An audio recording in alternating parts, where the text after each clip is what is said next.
You're listening to the Educated Cowgirl Podcast, Season 3, Episode 1.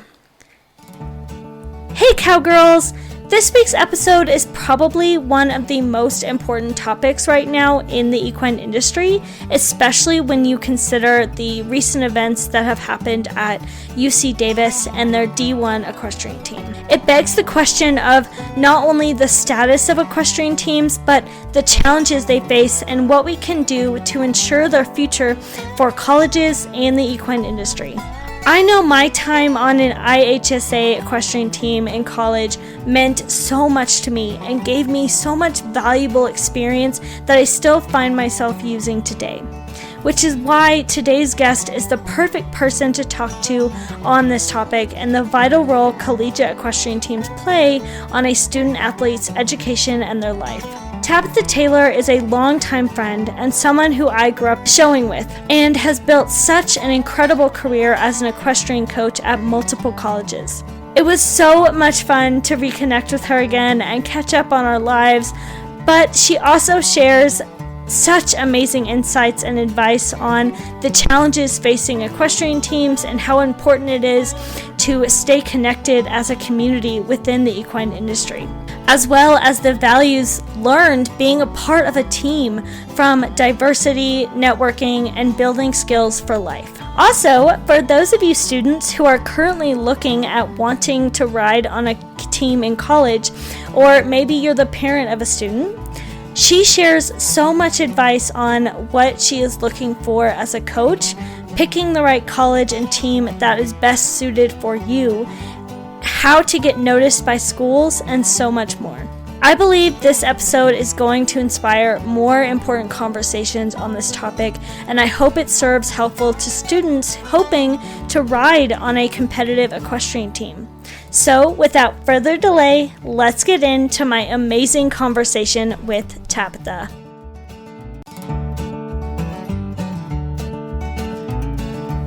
Hey, and welcome to the Educated Cowgirl Podcast, hosted by yours truly.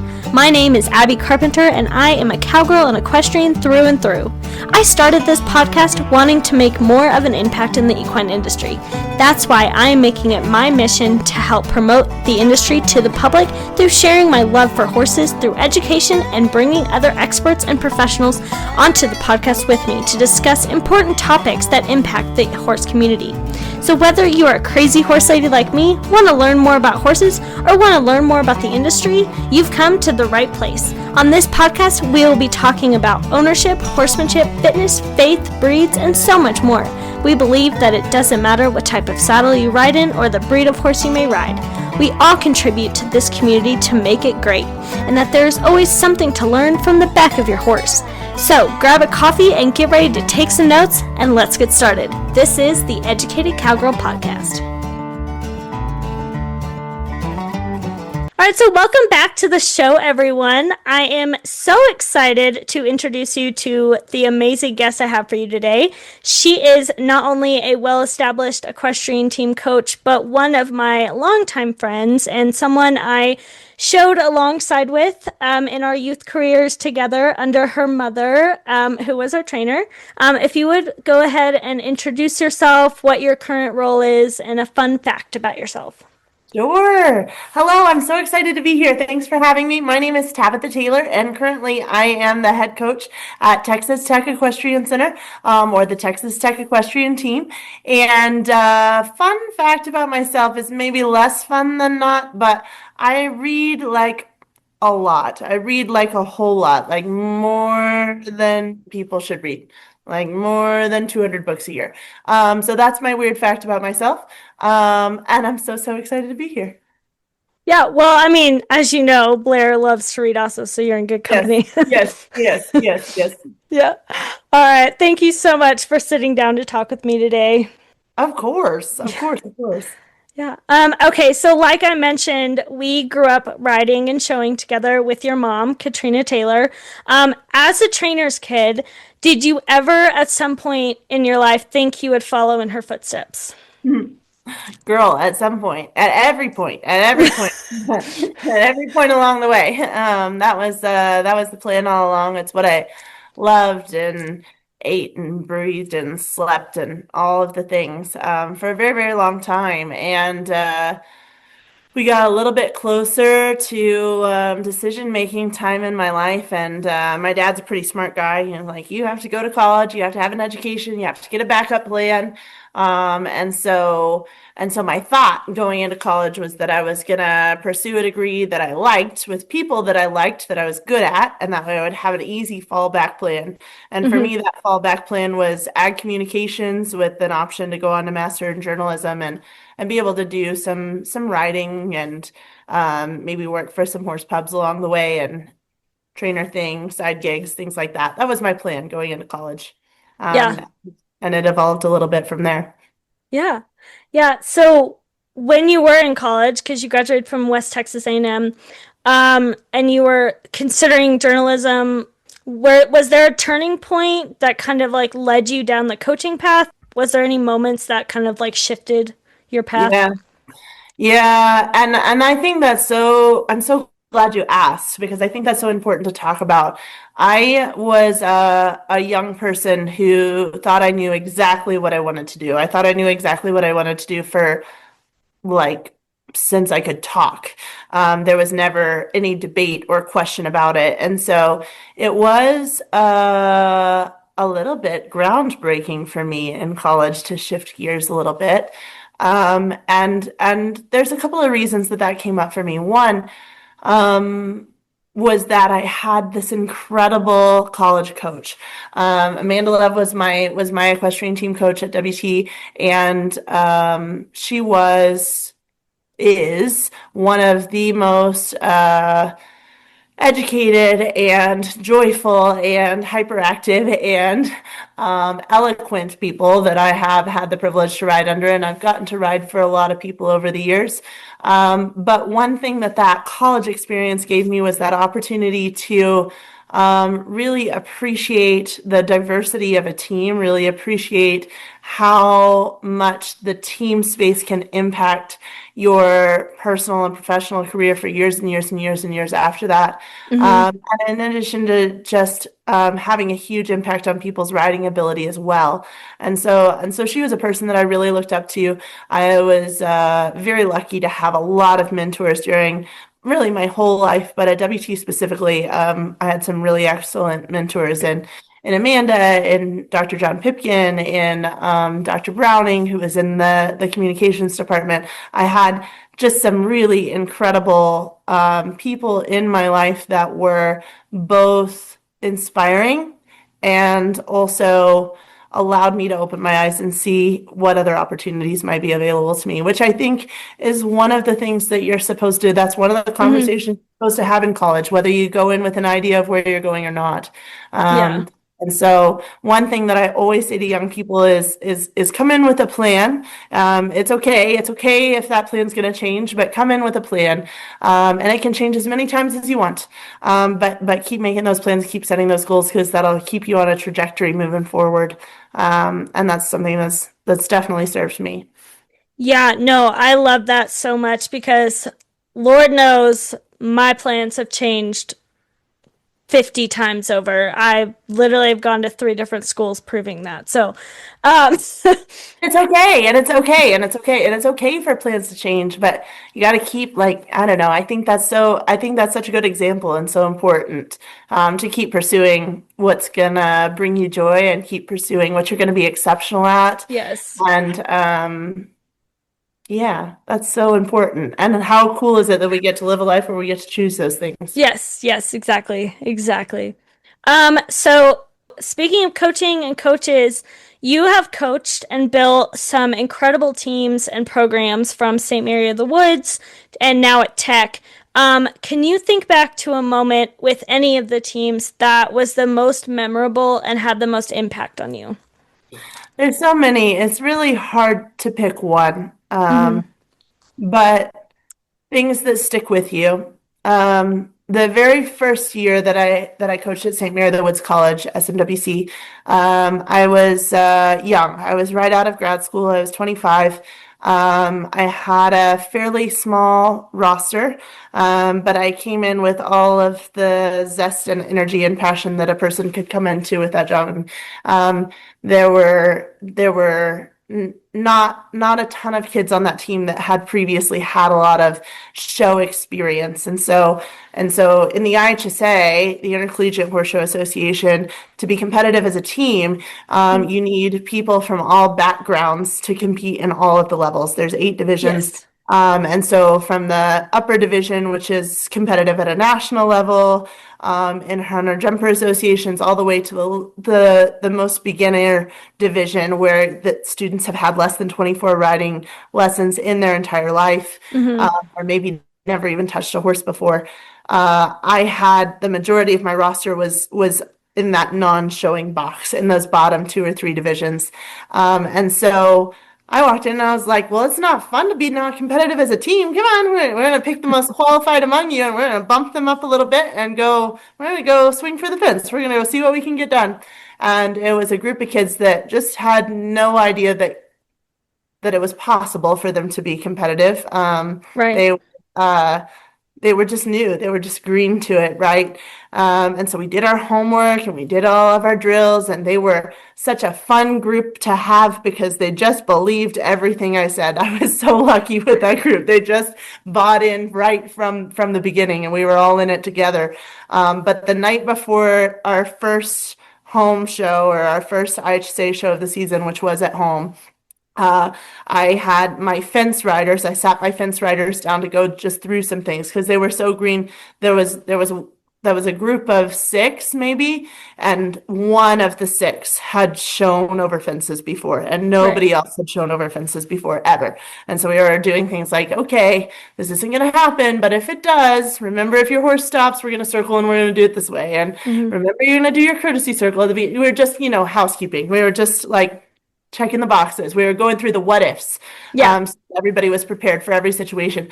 I have never in my life seen kids as green as those kids were. Like, they were so nervous. They were so nervous about what was going to come the next day. And I thought that they were ready, but looking at their faces that night, I was like, oh my gosh, it might not work. It might be terrible.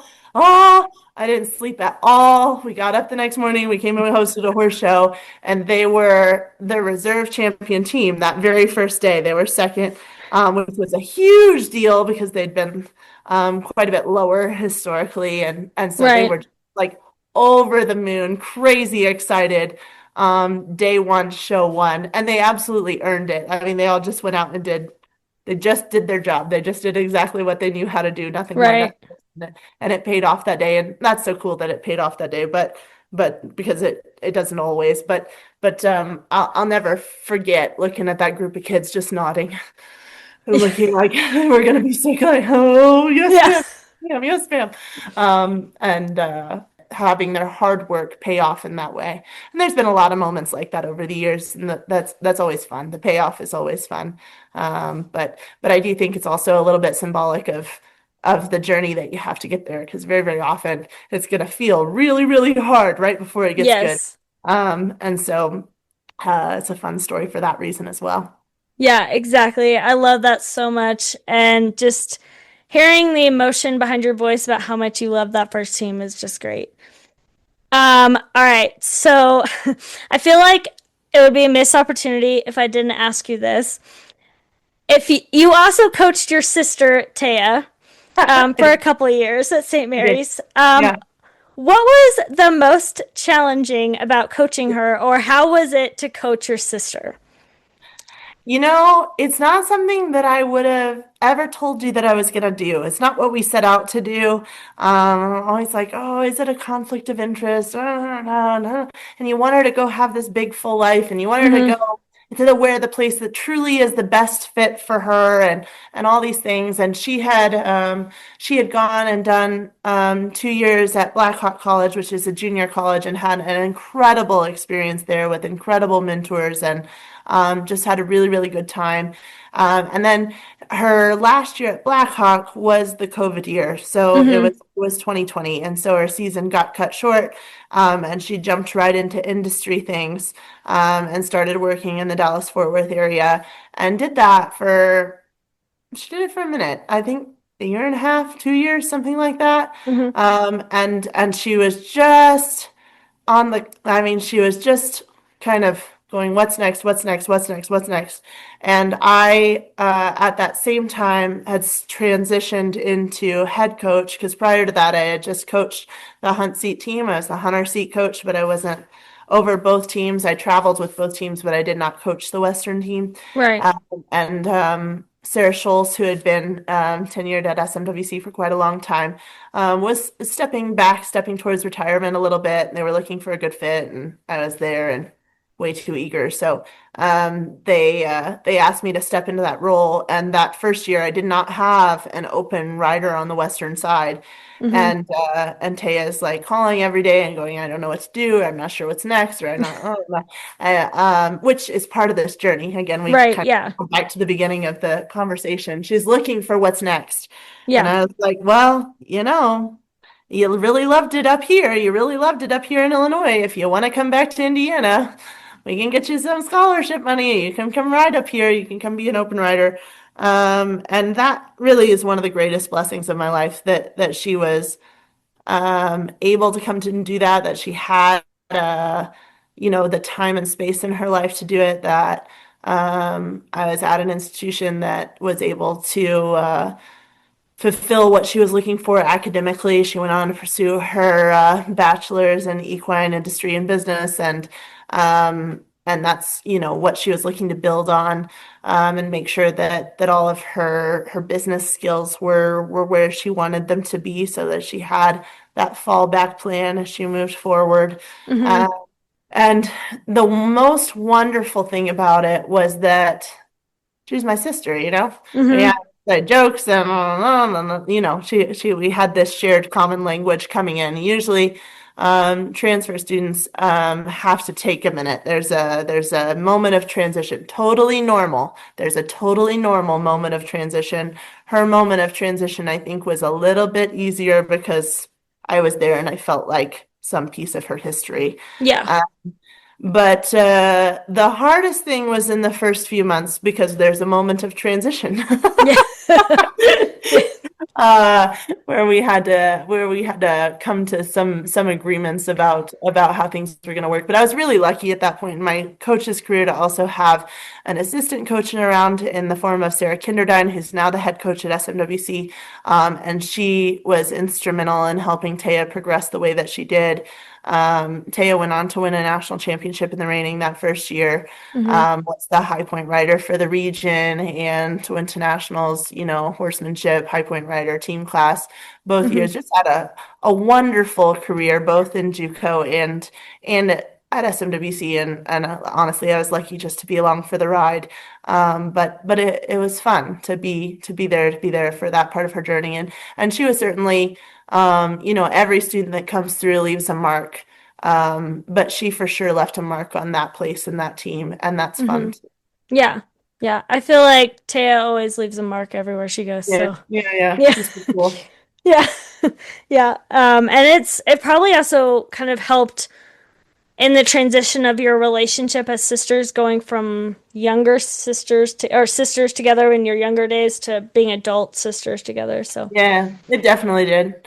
And I'm about 10 years older than Taya, so there's a little bit of distance between us on the sibling side of things. But yeah. but for sure she's one of my best friends, and for sure that was put put right there to the test as we were working through those years, uh, Yes. which were incredible, and I wouldn't trade for anything. Yes. Love that. I love that.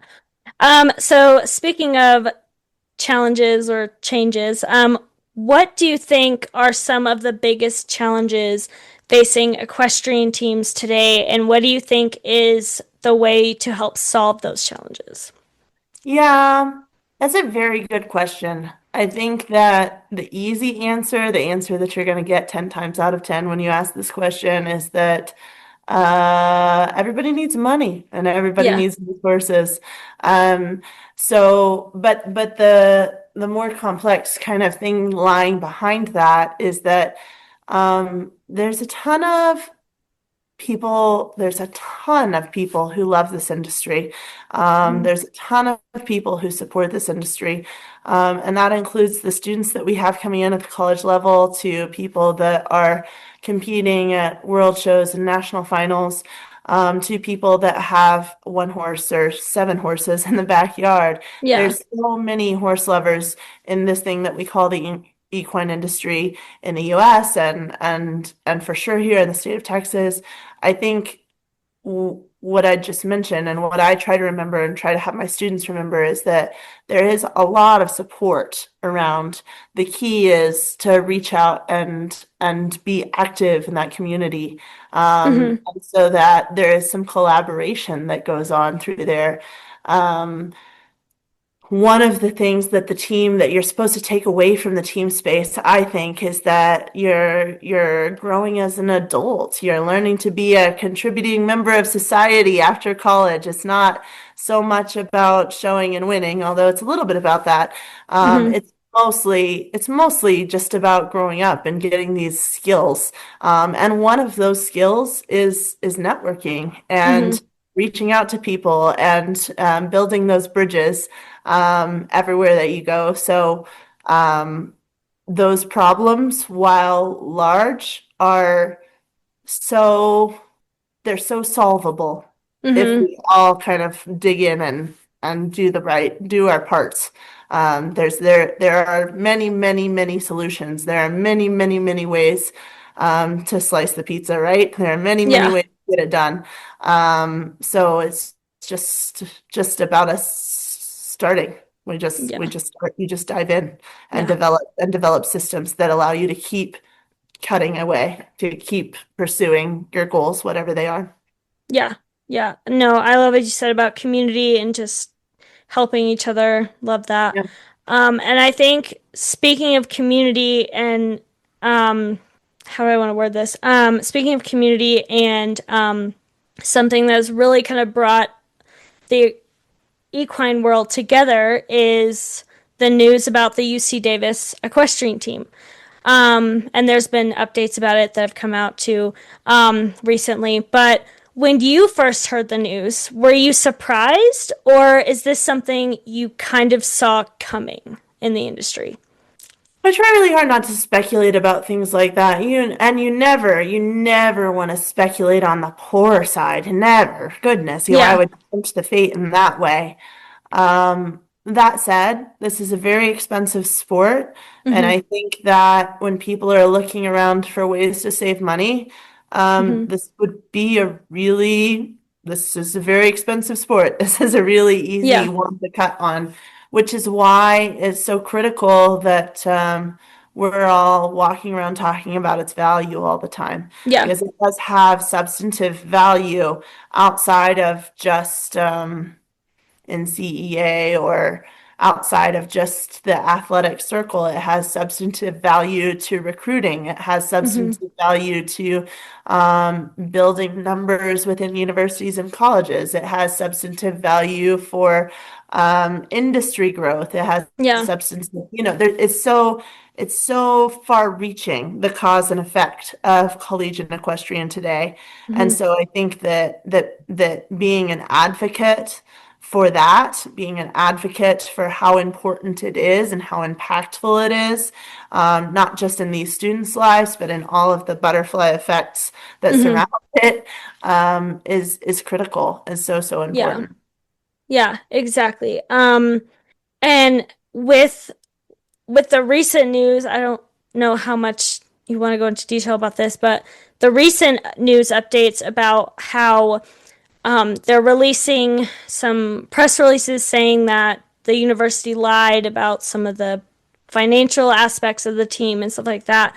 Is Do you think that's a way for the university to try and justify cutting the team, or?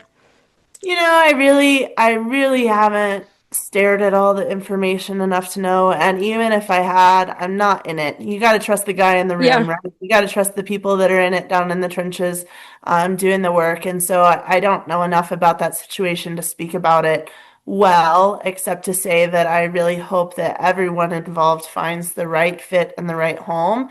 And I Hmm. really hope that the college finds a way to support those students in somehow or some way, Hmm. because I'm sure that it's important for the equine industry in that area, and Yeah. I'm equally certain that it's important for the equine industry nationwide. I know that there's a ton of support for them and for programs everywhere. Anytime there's something like this, people get stirred up and kind of come out of the woodwork, and you start seeing all of those people from all those different walks of life that I was talking about a minute ago, Yeah. that come out to support, and you realize how much support there really is for programs like this. Yeah. And so again, I go back to I don't know enough about that specific situation to be able to comment on it directly, but I Right. will say that the passion that this sort of thing stirs up is Hmm. the passion that we should be evoking all the time.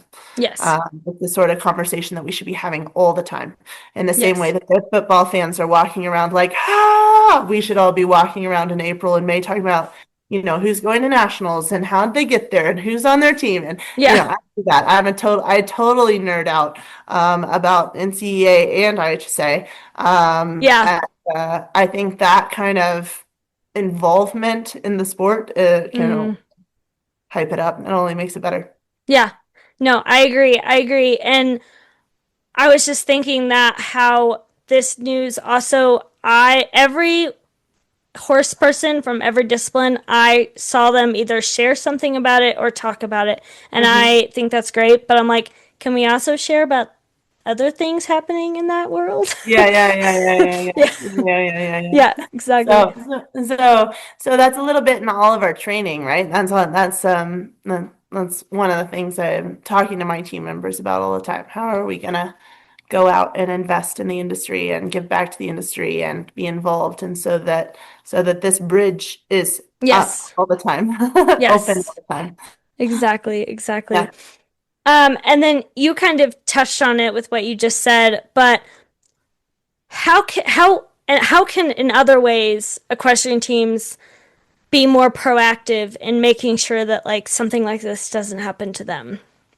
Yeah, I mean, ultimately, you control the things that you can control, right? And so sometimes there's going to be some politics or some just uncontrollable. Sometimes things happen. Hmm. And so you don't borrow trouble about the things that you cannot control. But I do think that proactive steps to making sure that ensuring that we are entrenched as part of the equine industry are hosting events, horse shows, clinics, youth events like 4-H and IEA and YITA, being involved at circuits, whether that's running at a gate at a quarter show or being a runner in the office at the NRHA show or helping with the jump crew at your local hunter circuit. There's so many ways to kind of plug in, and plugging into those spaces, taking advantage of those spaces. Every time you walk out into the world with your school's name on it, you're Hmm. representing that team, right? That's true. And there's another adult life lesson for people as they're moving through this space, is that's true then for the rest of your life. Hmm. That your people that you're associated with, they follow you into every room that you go into, right? Yeah. So I think that we're developing life skills, A, but B, that networking piece, that staying plugged in piece, that's my number one piece of advice for making sure that things like this are sustainable in the long term. Love it. Love it. Plugging in. I love that. All right. So, where do you hope to see equestrian teams in the future? And then, what do you want people to remember about why they are so important for colleges and Good, students? good questions. Um, you always want growth, right? Mm-hmm. You always want growth. You always want to be inclusive. You always want to be pulling in more people to learn about and do this cool sport that we love. And you want it to feel, um, like something that you can rise to excellence in. So I think that that's a really tough thing to balance. I think the IHSA in particular does a really good job balancing those two things, um, being inclusive, both in experience and then also in gender, and then Hmm. allowing students to rise up all the way through the levels is it's an incredible tool for growth. If you want to go use it that way, I've gotten to witness a lot of students use the association and use this as a stepping stool to their next phases in life, or step into it and learn, wait, that's not really what I wanted to do, which again is something you're supposed to learn in college. Yeah, And so I think bigger, more inclusive, more exceptional. We're just yeah. moving, we're always moving the goalpost. We're always trying to get better. Yeah, exactly. Exactly. Love that. Hey, horse lovers! I hope you are loving my conversation with Tabatha so far. But let's take a quick break to thank my partner, then we will get back into it. Since we are talking about the future of the equine industry, are you ready to dive deep into the DNA of your equine companion? Well, thank you to Edelon Equine Genetics, you can do just that. Their team of top geneticists, tech experts, biologists, and professional equestrians, Edelon strives to create meaningful and useful information to horse owners to improve the lives and health of your equine athletes and understand more about their performance traits, breeding potential, and other attributes. They deliver rapid results from their Class 1 rated lab so you can make informed decisions quicker than ever before. With Edelon, you can not only identify potential health risks, but also through using their Build a Horse feature, you can even predict future foal outcomes. I have played around with this feature myself, and this interactive platform really is so informative and gives you a detailed breakdown of your horse's ancestry, temperament, performance traits, and so much more. Talk about being prepared for your horse's future and yourself. Unlock the genetic potential of your horse and head over to etalondx.com, that's etalondx.com, today, or click on the link in the show notes to shop their Pro 2.0 Plus Ancestry Equine DNA test and use code COWGIRL5 to get a special discount on your DNA test bundle. Discover the secrets hidden in your horse's DNA and take your horse knowledge to the next level. All right, so moving into, I'm sure what a lot of my listeners want to hear about. For students looking to ride on a team in college and are looking for how to get noticed by coaches and schools, what would your best advice be for them, or where should they start? Yeah, that's such a good question. Um, my friend Jim Aragon hosts clinics all over the nation called the ETS clinics, Equestrian Talent Search Clinics. It's kind of a 2-day thing where he partners with different IHSA schools all over the nation. And that's a great resource for hunter seat students, because he kind of talks through the differences between IHSA and NCEA. You get a little taste of what the collegiate format is. Talks a little bit about show expectations and team expectations and finding the program that fit for you. So that's one of my favorite resources, but that would be sort of a niche thing for hunter seat kids. Being plugged in to whatever association or whatever thing that you have access to. If you don't have a horse, be plugged into your 4-H group.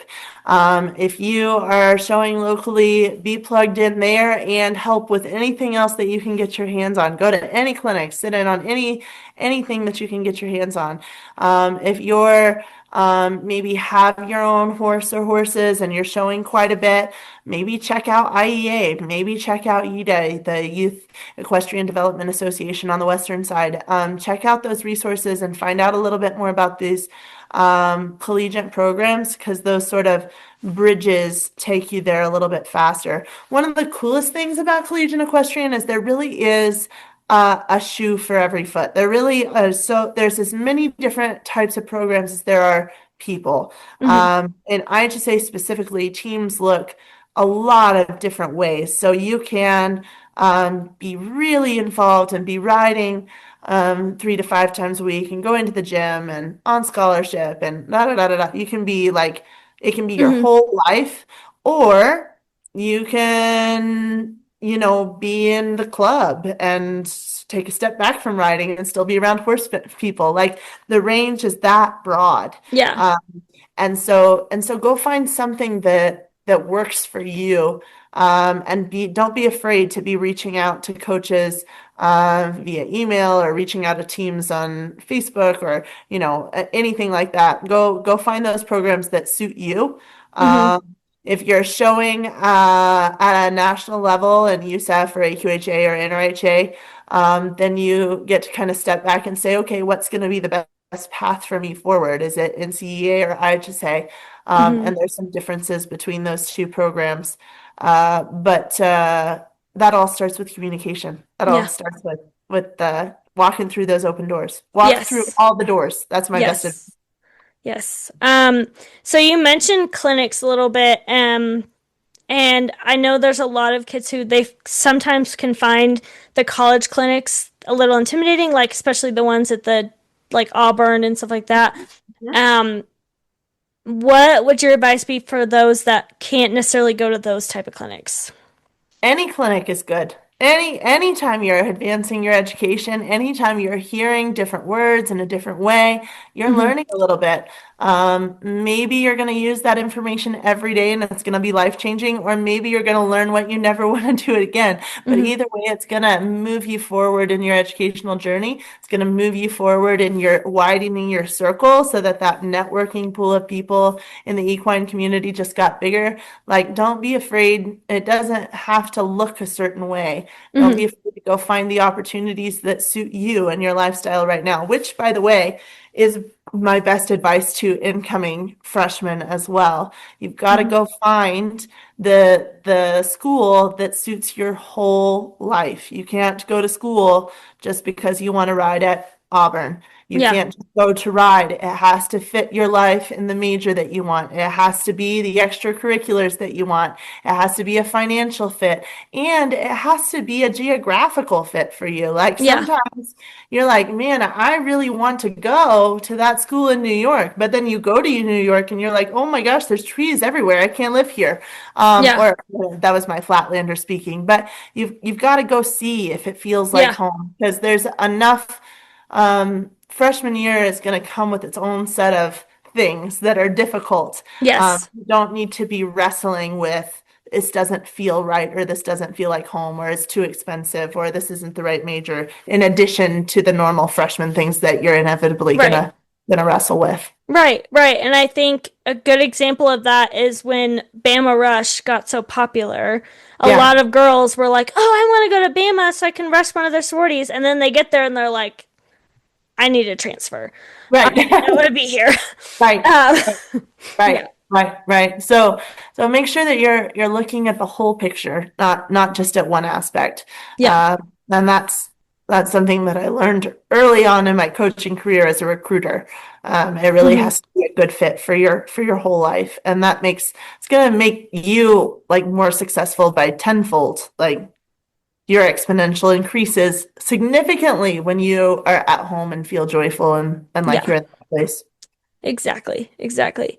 And along those same lines, when it comes to IHSA versus NCEA, how should students help determine which organization is better for them as Yeah. an equestrian athlete? So NTEA is going to be targeted to those students who have been competing extensively through AQHA, NRHA, or USEF. This is targeted to students that have been competing at medal finals and been invited to some national things on the USF side, or maybe they've been at the World Show, or maybe they've been really successful at the Derby. That's the path that takes you towards NCEA. Mm-hmm. And NCEA is wonderful because it's a really fair format. The Mm-hmm. format the structure of the showing situation is very fair, and that's fun. And you Mm-hmm. still have that team aspect, that networking aspect, that I mentioned earlier that I think is so valuable. Hmm. And and your life as a student athlete is going to look definitely a little bit regimented in a way that IHSA might look different from program to program. Yeah. And so know that if you need to be on that track for you to consider NCEA as an option. Yeah. Uh, if you're not on that track, probably NCAA is not going to be a great fit for you.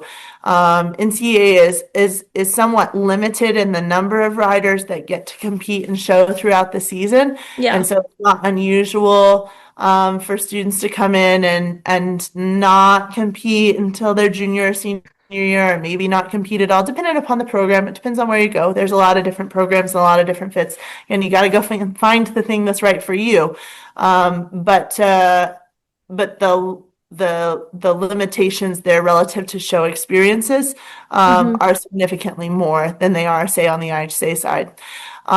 If you are looking to become a horse trainer, or you think that might be in your future, maybe down the road, that's a possibility for me.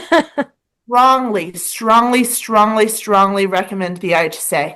because in the IHSA, you are going to ride every type of horse that ever existed, every single one of them. We're going to ride ponies, and we're going to ride huge thoroughbreds that are not that broke, and we're going to ride really nice warm bloods, and we're going to ride really nice reiners, and we're going to ride green broke 2-year-olds, like the whole gamut. Yeah. We're going to ride them all. And that experience will serve you if you think that you might be headed towards 100%. working and messing with horses for the rest of your life. That experience is going to serve you hands down, bar none. And there's a ton of show experience that's involved in the IHSA. Most teams are going to allow most riders to compete quite a lot during the regular season, Hmm. which runs from kind of August to March, depending upon where you are in the country.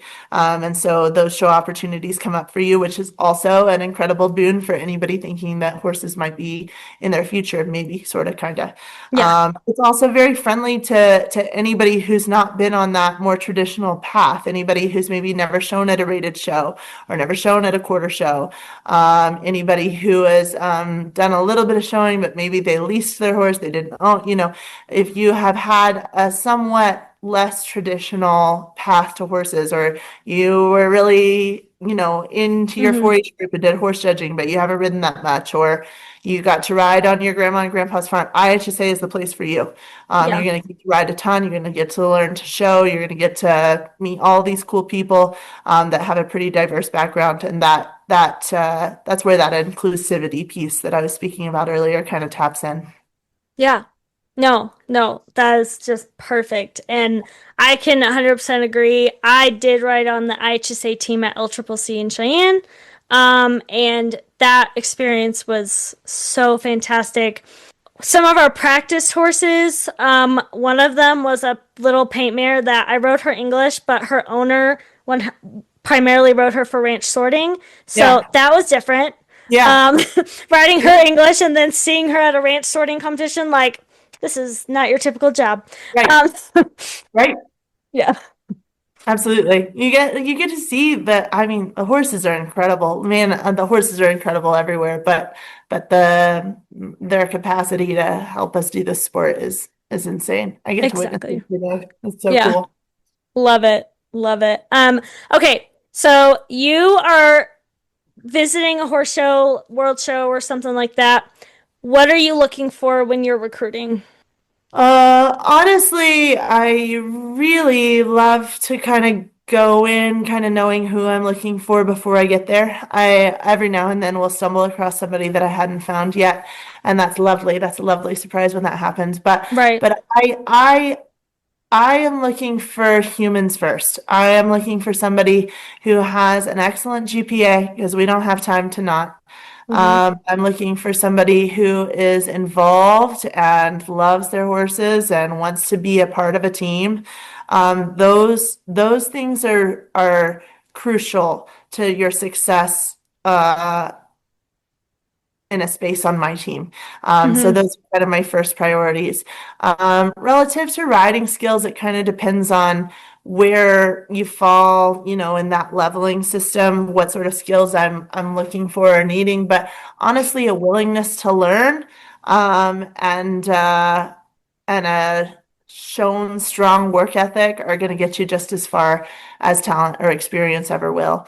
And that, I don't say that to scare off the talented, experienced riders. Right. Need those qualities in them too, or it's not going to be a great fit for them. Right. Looking to build a team of people that is joyful and kind and excited to pursue a common goal. Let's win some national championships, because why not? Yeah, exactly. Love it. Love it. Speaking of, as you prepare for the new show season for Texas Tech Equestrian Team, you guys have already had your first Western or Hunt Seat show? We've done both. Oh, you've done both. Okay. Yes. But continuing on with the new show season, what are some of your goals for this season coming in as the new coach? Okay, so I'm going to talk to you about, we're just finishing up our regular season. We're just finishing up our regular Okay. season, comes to an end in the end of February, early March. And so then we're going into postseason now, which will be my first full year with this team, and then we begin again in the fall. And so looking forward, well, I guess I'll look back first. The big goals this year in this transition year, in my first year here in this space, were developing kind of the foundational pillars that we were going to operate by, and kind of getting the culture to be what we need it to be, and making sure that we're all kind of aligned in what our goals and ideas are there. And also making sure that it's an inclusive space, making sure that retention from the fall to the spring is something that is both attainable and something that students want. So we're setting up a space that is functional for you to exist in from year to year, and not something you hop in and try out and maybe hop back out of if it's not a great fit. And so kind of building those pillars was a big part of this year. Moving into next year, I would say we're continuing to build on those things, which are fantastic, by the way. This group of kids is phenomenal. And building on that, looking to ride to the best of our abilities and go get us some big prizes. Always, I think that the experience of collegiate equestrian is so much more valuable when you can pursue excellence, and that's true for anything in life. Right. But we are pursuing the very best of your ability, the very top end of your ability. You're stretching yourself every day. That's where the money is. That's where we're going to get better. That's where we're going to find the really, really excellent stuff, and also the really, really hard stuff. And so that's what we're chasing and pursuing all the time. Yeah, no, I love that. I love that, pursuing excellence, and it's not always easy to get there, as our Olympic athletes can tell us. Yeah. But I love that. All right, so in your own words, how would you define an educated cowgirl? I love this question a lot. I think that an educated cowgirl is someone who is thoughtful and observant and kind to the horses and the people around her all the time. This is somebody who's going to absorb information without necessarily having to be told it all the time. This is somebody who is going to put two and two together and kind of look at all the angles and see where things are coming from or going to. And mostly this is somebody who loves horses and loves people. That'll get you pretty far. Yes. Pretty far. Because, horses are teaching us every day. You're going to be around horses every day. You're going to be a lifelong learner. And so I think that's the definition of educated, somebody who's learning something every day. Yep.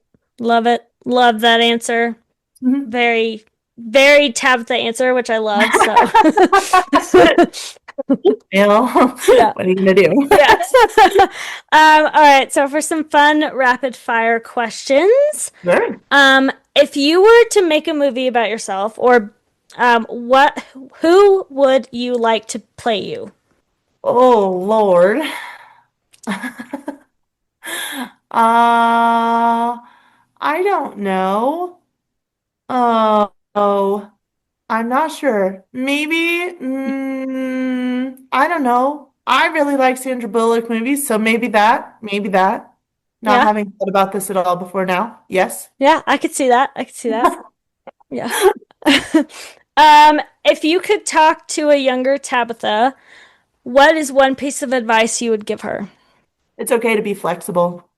It's something that I learn over and over and over and over again in my life. It's okay to be flexible. Uh, and moderation is good. I have a tendency to do Perfect. things 100 or zero. Yeah. Moderation is okay. Yeah. Love it. Love it. Sweet or salty? Sweet. I like both. You can do both. It's fine. Yeah, yeah. If you were on a deserted island, what is one thing you would have to have? Water and Dr. Pepper. Both. I knew the Dr. Pepper would come in at some point. Both. I'll figure out the food. I need Yeah. water. Yeah. Perfect. All right, Tabitha, this has been so great talking with you. I have watched and followed the work you've done and the student athletes you have coached, and think you have done such a fantastic job, which is the reason I thought your thoughts on this important topic and teams needed to be heard. So thank you again for talking with me today. Of course. For those who want to reach out to you with questions or follow along with the equestrian team, where can they do that? Yeah, absolutely. Please always feel free to reach out to me via email from the Texas Tech website. My email and contact information is there. If you go to the animal science department and then you go find Tech Equestrian Team, that would be kind of how to find our web presence. But in addition to that, the team does a really good job keeping up with Instagram and Facebook posts. Texas Tech Equestrian Team is where you can find them, and you can direct message them, and you'll get to me eventually if you go that route also. But please don't be shy. Don't be shy. My phone is an extraordinarily busy place, and I do my very darn best to answer everybody in a timely manner. But I will say that I am not a type A personality. And so if you miss me, come try again. I did not forget you on purpose. That I promise you. I did not forget you on purpose. So, yeah, we've got a roster of 65, and we're moving and shaking and being busy all the time. So please, if you want information, I do want to talk to you. Come find me. Love it. Love it. Thank you, Tabitha. Yeah, of course. Thanks for having me. Thank you so much for listening to this episode of The Educated Cowgirl. I hope you enjoyed it, learned something new, and will come back for more. In the meantime, if you would like to continue to support the show, make sure you hit that follow button on whichever platform you're listening on, follow me on social media, and make sure to leave me a rating and review on Apple Podcasts. And if you really want to share the podcast, make sure you tag me in your Instagram stories at The Educated Cowgirl. But for now, stay blessed and ride on, cowgirls.